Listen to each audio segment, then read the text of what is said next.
Some 3 conferences just focused on the state of the global energy were held today in Paris and in Qatar. From the Invest in Africa Energy Roadshow in Paris to the Qatar Economic Forum and the IEA Summit, delegates were unanimous on investments and other support that Africa needs to scale up on its energy sustainability. The vexed issue of clean cooking energy was one of such issues as addressed by these high-profile speakers. Let's listen.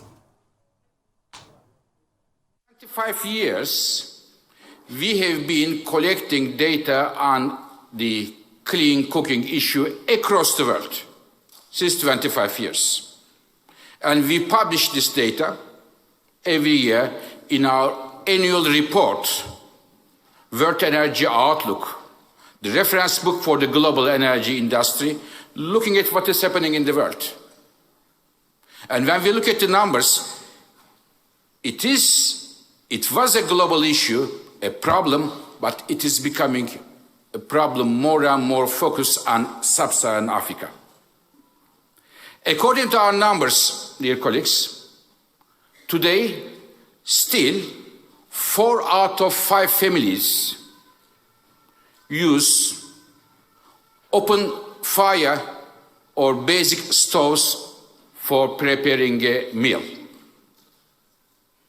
And the fumes, the toxins coming from that cooking practices are causing respiratory diseases, especially for women and children.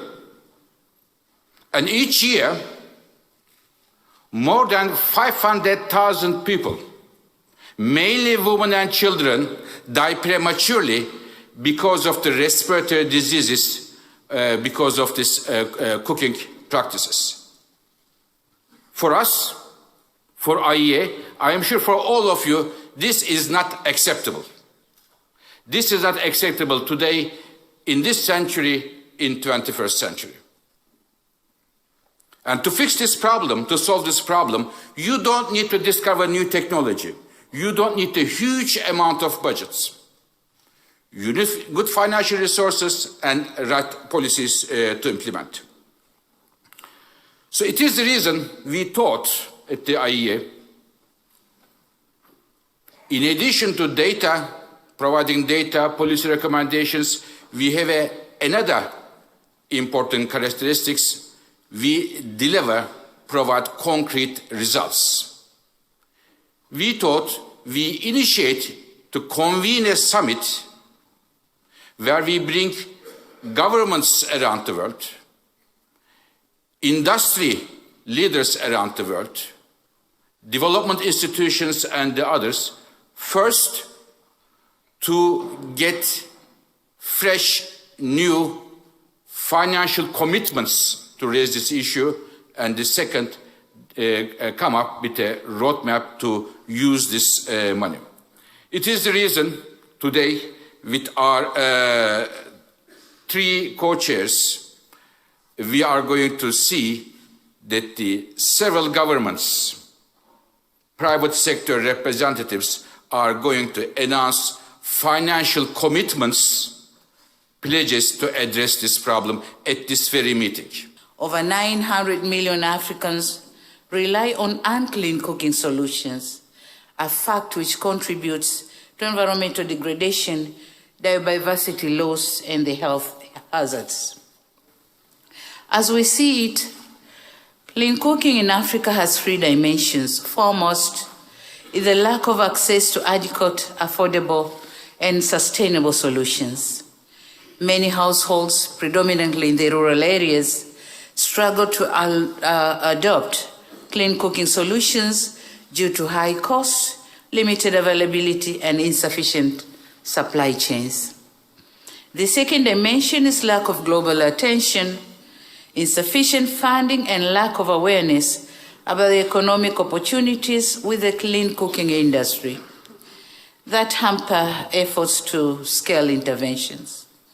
Moreover, development of the needed solution is limited by insufficient research and innovation. The third factor is absence of smart partnerships to ensure clean cooking access for all. Emphasis must be put on realizing possible, affordable, and tailor-made solutions, and on sustainable responses through development of clean cooking fuels and technologies in Africa. The key role of gas in just energy transition has to be recognized.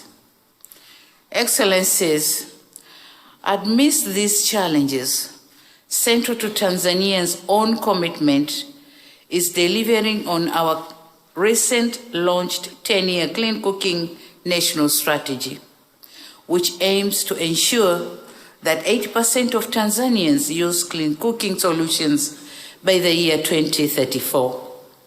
A national fund will be established to support clean cooking, and the Prime Minister will provide high-level oversight of implementation of the strategy. Furthermore, given the disproportionate burden faced by women, Tanzania will continue to advocate the African Clean Cooking Support Program not to only address the environmental and health impacts, but also empower women as agents of change within their communities. Ladies and gentlemen, effectively advancing the clean cooking agenda in Africa would help protect the environment by increased use, development, access to clean cooking solutions.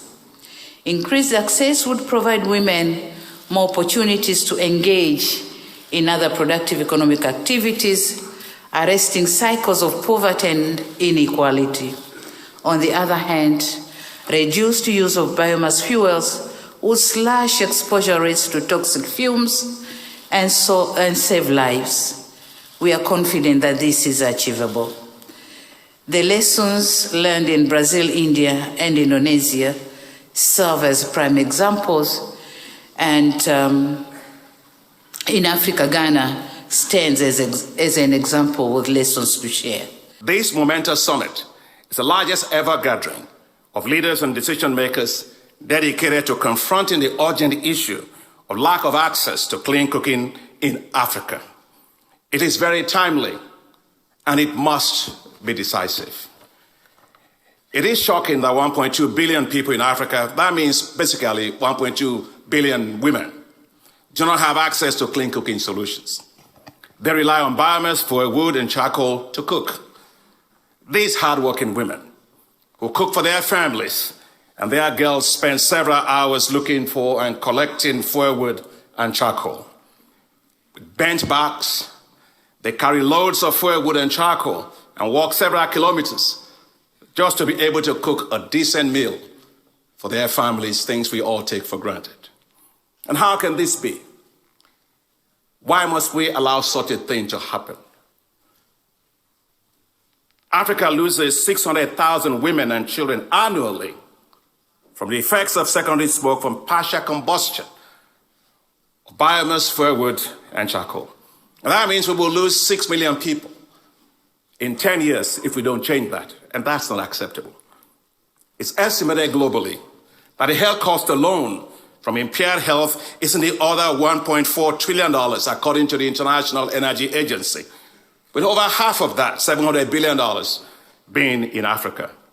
As a kid, I'm not wearing glasses just because I went to university or anything like that. I started wearing as a kid because I spent most of my time collecting firewood and charcoal and blowing into the stoves.